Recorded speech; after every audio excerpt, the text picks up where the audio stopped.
आज मैं आपसे मेघालय की कड़वी सच्चाई बताने जा रहा हूं, इसलिए इस वीडियो को अंत तक देखिएगा। मेघालय में वही स्थिति है जो कश्मीर में हुआ करती थी। संविधान फेल हो चुका है, विधायिका अपना कार्य नहीं कर रही है, मेघालय में कार्यपालिका अपना काम नहीं कर रही है, न्यायपालिका अपना काम नहीं कर रही है, और दुख तो इस बात का है कि मेघालय में खबर पालिका यानी मीडिया भी अपना काम नहीं कर रही। चर्च ने मेघालय में पूरे सिस्टम को हाईजैक कर लिया है, लोगों के पूरे जीवन को अपना हाईजैक कर लिया है चर्च ने। जो वहां पे मिशनरी हैं, जो पास्टर हैं, जो पादरी हैं, वो पूरी तरीके से मेघालय को हाईजैक कर चुके हैं। हिंदू मेघालय में खत्म होने के कगार पे है। एंटी कन्वर्जन लॉ बनाना बहुत जरूरी है, बहुत तेजी के साथ। वहां तो ऑलरेडी अब 90% क्रिश्चियन हो चुके हैं, लेकिन जो बचे हुए उनको बचाने के लिए भी एक एंटी कन्वर्जन लॉ की जरूरत है। वो तभी कन्वर्जन तभी रुकेगा जब one nation one penal code होगा। दूसरा, माइनॉरिटी को डिफाइन करने की जरूरत है। ऐसा नहीं होगा वहां पे जो 90% कम्युनिटी है मेघालय में, वो अपने आप को माइनॉरिटी कहती है। ऐसा थोड़ी होता है। अरे माइनॉरिटी वो होती है जो 1% हो, 2% हो, 0.5%, उसको माइनॉरिटी कहते हैं। 90% कम्युनिटी माइनॉरिटी कैसे हो जाएगी? शेड्यूल ट्राइब वो कहलाएगा जो वास्तव में वहीं की संस्कृति को मानता हो, वहीं का त्योहार मनाता हो। जो आदमी क्रिश्चियन बन गया और पूरी तरीके से अपना क्रिसमस मना रहा है, फैंसी ड्रेस पहन रहा है, फॉरेन स्टाइल में रह रहा है, फॉरेन रिलीजन को अडॉप्ट कर रहा है, वो शेड्यूल ट्राइब कैसे हो गया? तो सबसे पहले शेड्यूल ट्राइब को डिफाइन करने की जरूरत है, फिर माइनॉरिटी को डिफाइन करने की जरूरत है। मेरा यह मानना है 1% से ज्यादा जो कम्युनिटी है उसको माइनॉरिटी का दर्जा नहीं मिलना चाहिए। इसका मतलब मेघालय में जो क्रिश्चियंस 90% के आसपास हो चुके हैं, उनका माइनॉरिटी का दर्जा खत्म होना चाहिए। जो अंडरग्राउंड ग्रुप है अलगाववादियों का, आए दिन वहां के जो व्यापारी हैं उनसे वसूली कर रहे। डिस्ट्रिक्ट काउंसिल वहां जो है वो वसूली का अड्डा बन चुकी है, भ्रष्टाचार का अड्डा बन चुकी है।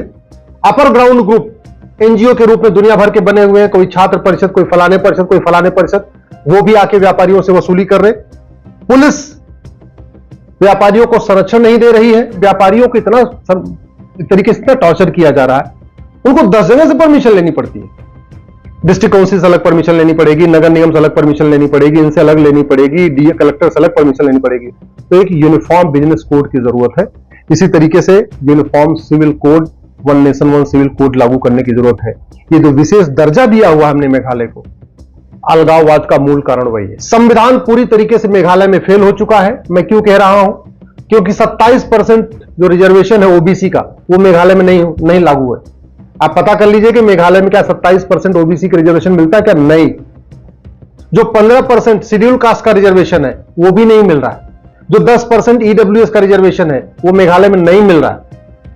सारा का सारा रिजर्वेशन तथाकथित शेड्यूल ट्राइब को जा रहा है, जो वास्तव में शेड्यूल ट्राइब है ही नहीं है।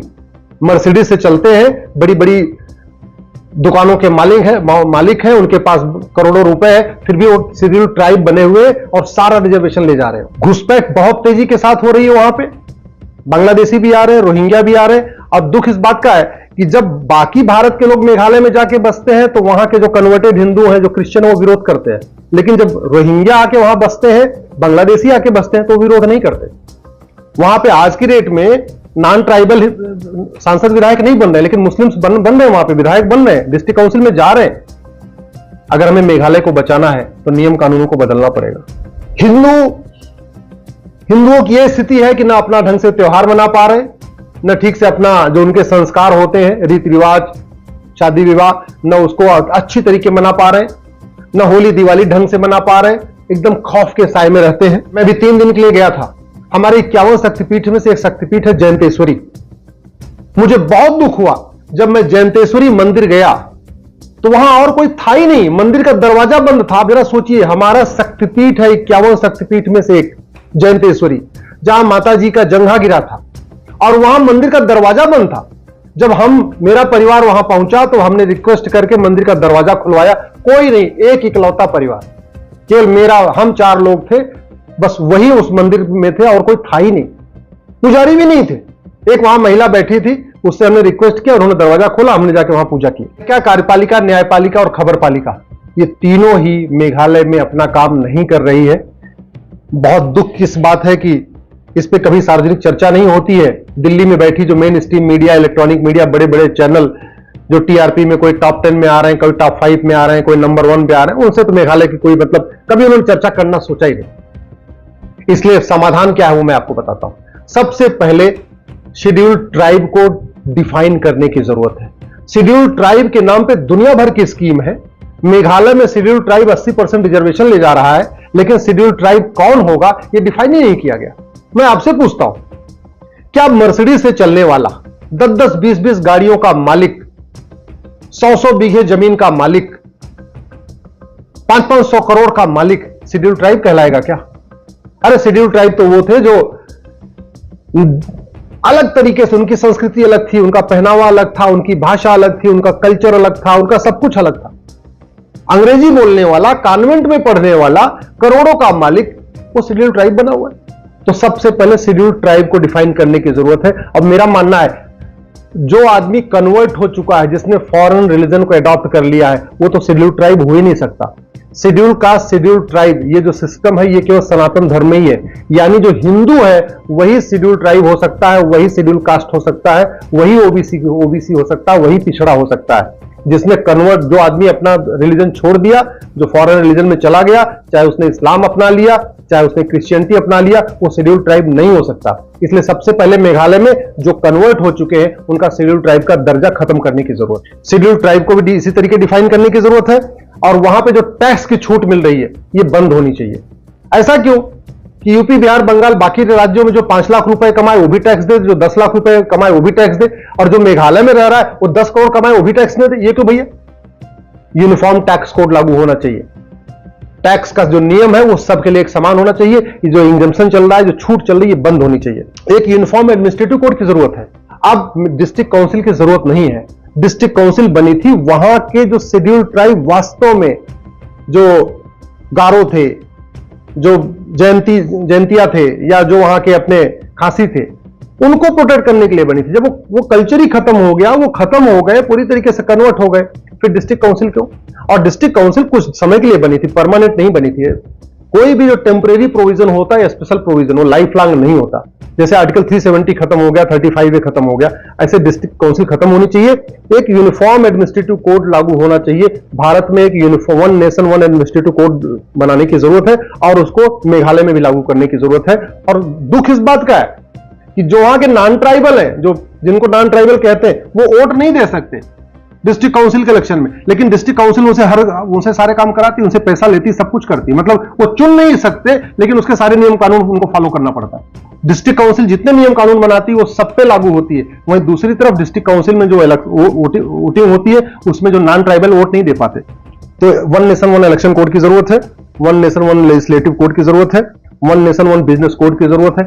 एक यूनिफॉर्म बैंकिंग कोड लागू करने की जरूरत है, क्योंकि मेघालय में जो चर्च है, जो मिशनरीज हैं, जो पादरी हैं, इनको बाहर से बहुत बड़ी फंडिंग हो रही है, और बैंक के जरिए भी फंडिंग हो रही है, हवाला के जरिए फंडिंग हो रही है, कैश में फंडिंग हो रही है, ब्लैक मनी से फंडिंग हो रही है, इसके अलावा बैंकों के जरिए भी फंडिंग हो रही है। और वो कैसे हो रही है? क्योंकि जो फॉरेन बैंक है, HSBC, HDFC और अमेरिकन एक्सप्रेस वगैरह, वो बाहर के पैसे को RTGS और EFT के जरिए ट्रांसफर कर रही है। इसलिए सरकार को भी पकड़ में नहीं आ रहा। एक यूनिफॉर्म बैंकिंग कोड की जरूरत है। One nation one judicial code लागू करने की जरूरत है। भारत में जो वहां पे जो कस्टमरी प्रैक्टिस चल रही है, जो मेघालय में कस्टमरी प्रैक्टिस चल रही है, अब उसको खत्म करने की जरूरत है। 21वीं सदी में हम चंद्रमा पे चले गए हैं, मंगलयान बना लिया, चंद्रयान बना लिया, और वहां पे अभी वही कस्टमरी प्रैक्टिस, वही 500 साल पुरानी, 600 साल पुरानी, उनको मेन स्ट्रीम में लाने के लिए एक यूनिफॉर्म जुडिशियल कोड की जरूरत है। विशेष दर्जा देके, उनको लालच देके, उनको खुश करके हम कभी वहां पे मेघालय में शांति स्थापित नहीं करते। भय बिन होए न प्रीत। जब तक प्रॉपर्टी को आधार से लिंक नहीं किया जाएगा, तब तक ये पता नहीं चलेगा कि मेघालय में कैसे 500-500 करोड़ के मालिक ट्राइबल बनकर रिजर्वेशन उठा रहे हैं। जब तक वहां 100 रुपए से नोट बंद, बड़ी नोट बंद नहीं होगी, तब तक काला धन बंद नहीं होगा। जब तक काला धन बंद नहीं होगा, तब तक मेघालय में अलगाववाद खत्म नहीं होगा। अगर हम मेघालय में अलगाववाद खत्म करना चाहते हैं, कट्टरवाद खत्म करना चाहते हैं, जो मिशनरियों का जिहाद चल रहा है वो बंद करना चाहते हैं, मेघालय में धर्मांतरण रोकना चाहते हैं, मेघालय में हम घुसपैठ रोकना चाहते हैं, मेघालय को मेन स्ट्रीम में लाना चाहते हैं, एक भारत श्रेष्ठ भारत बनाना चाहते हैं, तो तत्काल हमें uniform education code, uniform civil code, uniform police code, uniform penal code, uniform tax code, uniform business code तुरंत लागू करना चाहिए, यूनिफॉर्म इलेक्शन कोड लागू करना चाहिए, यूनिफॉर्म लेजिस्लेटिव कोड लागू करना चाहिए, यूनिफॉर्म जुडिशियल कोड लागू करना चाहिए। नहीं तो मेघालय हमारे हाथ से पूरी तरीके से निकल जाएगा।